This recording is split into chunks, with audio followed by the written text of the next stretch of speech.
Dr. James Merritt is with us, the author of this fantastic book that we're offering all month, Still Standing, 8 Winning Strategies for Facing Tough Times, and for your gift to Crossroads and for all of our partners.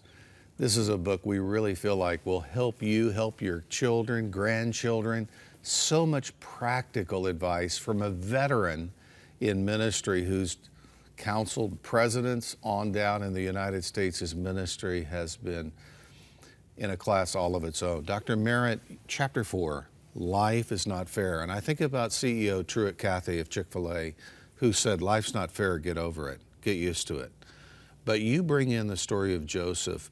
We've got people today who are great wives, husband left them, great parents whose son or daughter died, got a disease, wonderful Christians who have relatives that will not come to faith. I mean, there is an inequity of life that is catastrophic for many people. Talk to us about it. Well, Jerry, you're exactly, and I told you that's my favorite chapter in the whole book because life's not fair. You know, people say sometimes, God's not fair. Well, the Bible never says God is fair. The Bible says God is just. There's a big difference. And life's not fair. And the truth of the matter is you can dot every I, cross every T, you can play the game right, play it by the rules, and still get kicked in the teeth. You and I both know as pastors, you know, we've had people walk into our office. I don't understand it. I was a good husband. I did everything I could to hold my marriage together. I fought the divorce. She still got a divorce. Now I'm paying alimony. I'm paying child support. I didn't ask for any of this. Life's not fair. You know, you eat healthy, you work out at the gym, and, you know, you do all the things nutritionally you should do, and you get cancer. I mean, life's not fair. Well, Joseph is the epitome of not only someone who understood that life wasn't fair, but the reason I love Joseph so much is he gives us the divine blueprint on how to handle life when life is not fair. Now, we know the story. His brother sold him. He ends up in an Egyptian caravan. He's in a prison. He's, you know, betrayed by a couple of people who could have helped extricate him.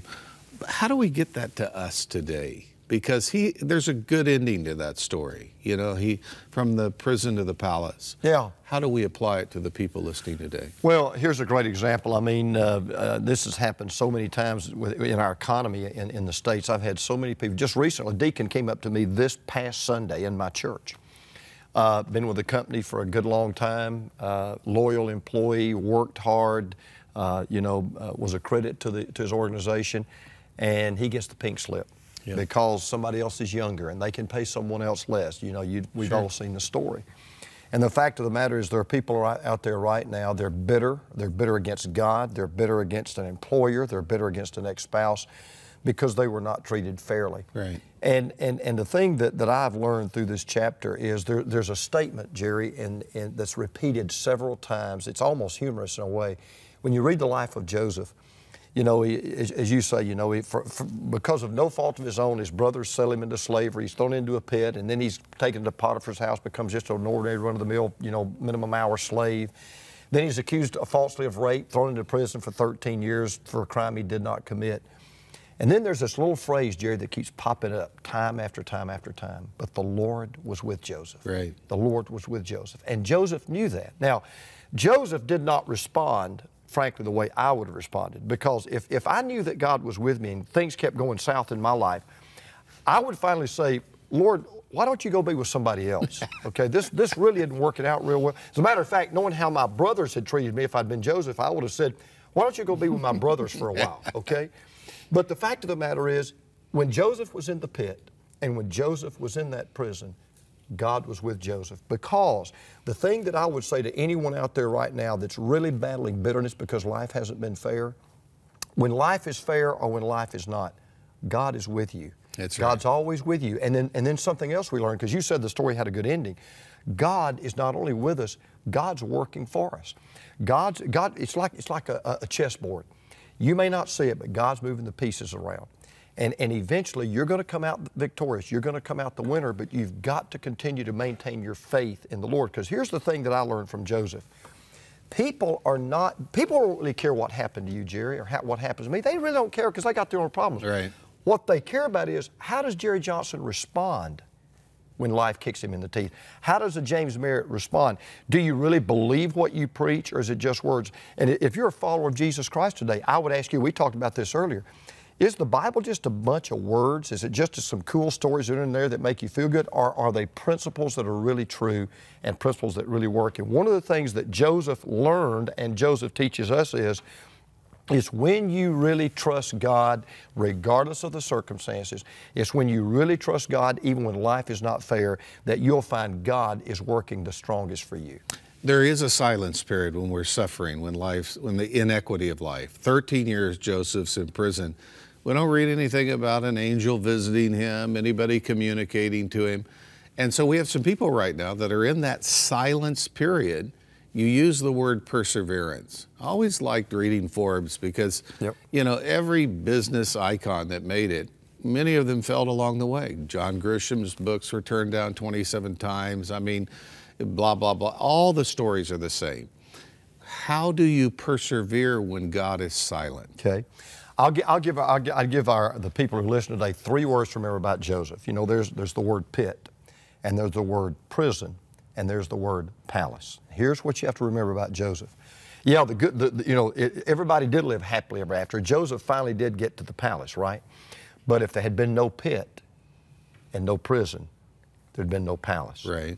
You can't get to the mountaintop, Jerry, in any mountain. You cannot get to the mountain. You can't climb Mount Everest until you first go through a valley. You got to go through the valley to get to the mountaintop. And you'll learn the greatest lessons of life not on the mountaintop. That's not when you most learn about your faith. It's not when you most learn about God. It's not when you most learn about yourself. It's not when you're on the mountaintop. It's when you're in the valley that you learn life's greatest lessons. We have some grandparents listening today we have a younger generation today, a post-World War II generation. And, you know, a number of articles I've read are wondering, do the kids of today, the 20-somethings, are they Teflon enough for the hurts of life, the inequities of life? How can grandparents prepare their grandchildren or parents? It's a tough world out there. You're going to get knocked around. You don't deserve anything. Trust is to be earned, not given. And this entitlement attitude, that we could reverse that. And what would you say to them? I would say the best way you can do it is in the Word, and that's stories. One of the best things that my parents and my grandparents did for me was tell me stories. My dad and mom grew up in the Great Depression.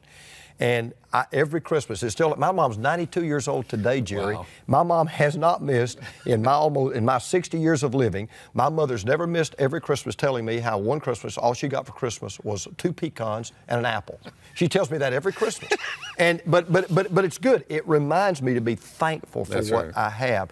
And so I would say to the grandparents and to the parents out there, don't hide the tough times from your kids.